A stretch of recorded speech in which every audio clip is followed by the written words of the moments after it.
part 1 of Pursuing Bigfoot, we discussed some of our strategies and tactics before entering an area that we've never been to before. Follow along with us in part 2 as we find evidence of a possible corridor.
After researching Google Maps, we found a 7-site primitive campground that was nestled on the side of a ridge that overlooked a river.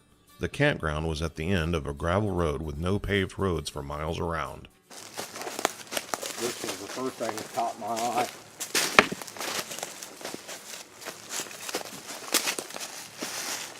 With that branch.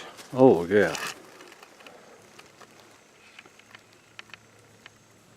Now, could a human have done that? Obviously, yes. You know, most definitely. What's the possibilities? No trails up here, the trails behind us. There's no trails leading up where it's been travel pattern, you know, a heavy travel area for people to come up on this ridge. There's nothing like that here. There's not even, I don't even see a game trail. So, but that was the first thing that caught my eye.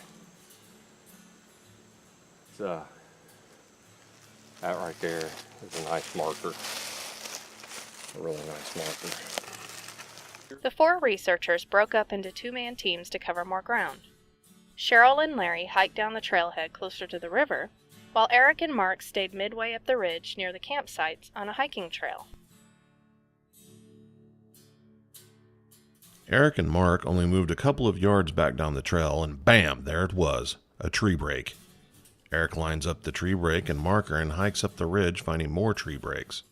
Near the top of the ridge, Eric finds a possible print and documents it with his phone. We found this little break here, and Eric has gone up on top of the ridge, and apparently he has found something up there, so we're lining it up to establish a corridor.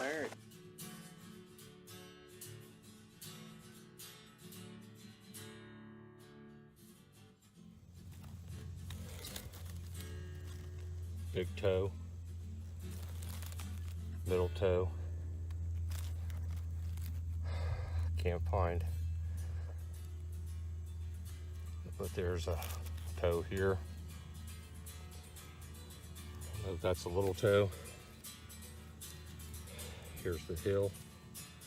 As many researchers already know, finding a print or impression may look convincing in the field, but when it's photographed, it just doesn't do it justice. Kane Michael has found that spraying a print with biodegradable black spray paint will enhance the details and bring out more clarity of the photo or video. Eric hikes back down off the ridge to report his findings to the rest of the team. I found an elusive group of crackers. This cracker here is from northern Georgia. The other cracker is from Atoka. We got loading facilities right here on the site. Really? It's river trail. Yeah, come man, this is gonna be fun. I just don't know if there's enough room for everybody. That's gonna be the problem. It would be a very nice one. Eric's up there doing what Eric does. He can't take it. He can't help himself. He just can't take it. Look at this cracker. Gritting his teeth and trying to film somebody.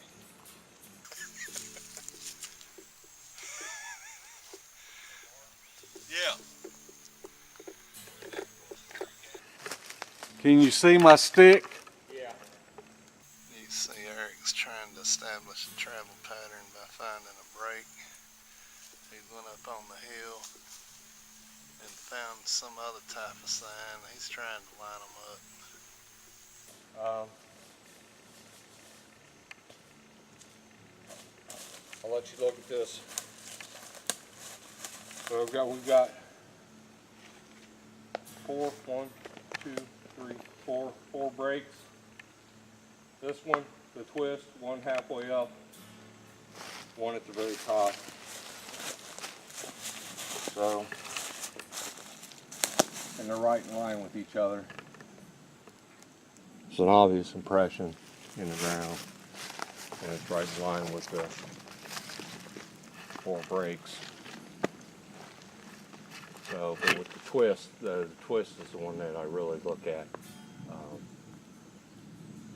What we have found up in Ohio and documenting the breaks and the twist, clockwise, left-handed, counterclockwise, predominantly right-handed.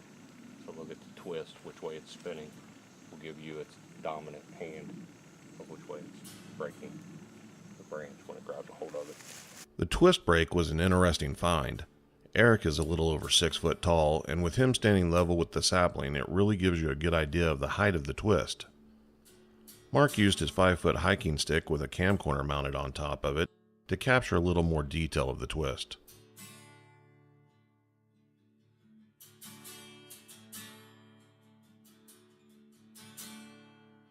Larry and Cheryl post up on the hiking trail marking the tree breaks, marker, and possible print, while Eric and Mark hike down towards the river. One more tree break was found on this side of the hiking trail. It is imperative when finding a possible sign that a Bigfoot has passed through the area that you search for a second sign. Lining up these signs will give you the direction of travel and increases your odds of success in the field. Well, one thing a lot of people do, and I try to tell them, I understand people that like to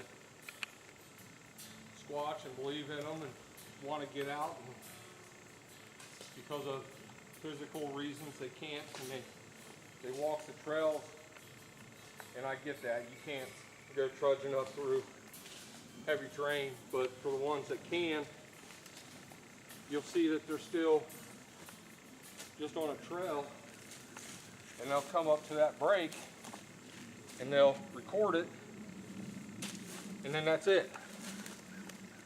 They'll just keep going. And that's not enough.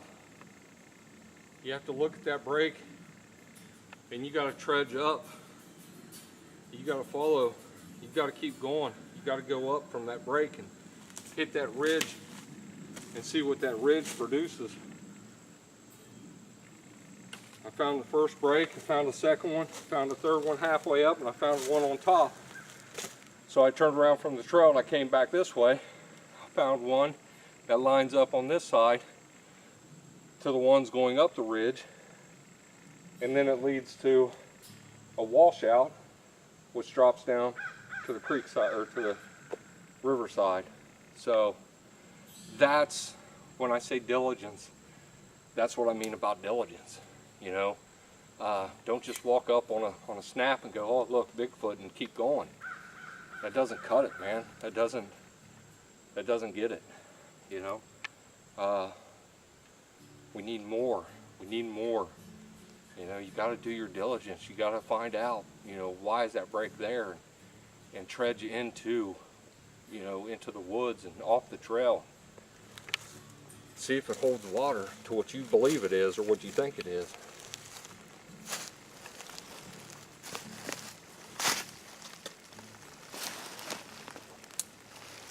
Yeah.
This has been a Sawdust production.